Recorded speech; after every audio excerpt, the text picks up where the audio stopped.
Like whispers, like breezes, they lift the hair from my neck and blow slowly, maddeningly close to my ears, a tickle of voices, a trickle of doubt. Let yourself in, let yourself out, breathing, gasping, wheezing, sucking the oxygen from my heart, replacing it with fear. You are so lucky, they say, to have been her daughter. What price must I pay to be separate, apart? Where did the fire start? Where are the embers? And so I remember, while the wicked innocents add tinder, nurture the flame, nurture the blame, idolize cinders, and every name she ever called me on a breath of hate.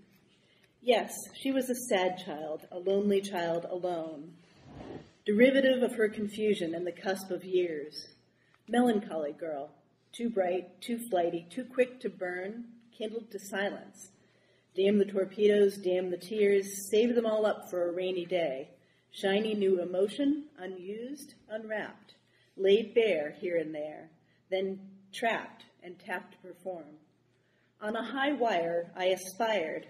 Now I miss the familiar snap of the taut line between saying too much and not quite enough. Too much and not quite enough. Now I depart the tense, past tense, past tense. Forgive, forget, elephant. Act 2, incomplete. Even when the work was too great a burden, too intense, I never wanted to accept a favor, an extension, an eye for my grade. Incomplete, unfinished, and self-centered, despite the late nights, the exhaustion, the uncertainty, undecided, unknown, undesirable. I knew I wanted to be a mother from the moment I decided I didn't want to be like my mother. Unfinished, undecided, unsure, not quite ready, and only certain that I loved too much, knew too much, smiled too much, that she hadn't really wanted a baby, didn't want to be a mother. So she set about entangling her troubles in my life, like pulling snarls from my hair with the wrong brush. Ouch, that hurts. I knew I wanted to be a mother, and so I became a caregiver for all the lost souls in the world.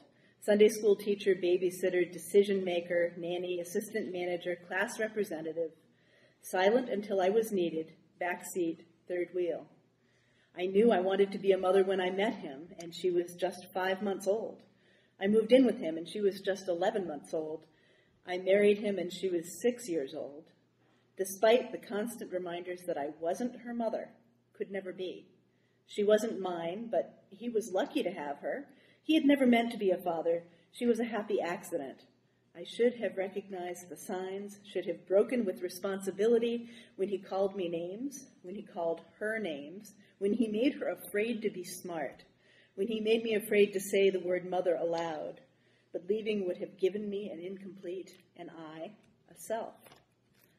He waited till I no longer had my youth and locked me out of his life, her life, until she found the key, her strength, challenging the word, the law, the edict laid in years of hate. You are the better parent, she said in this year's Christmas card.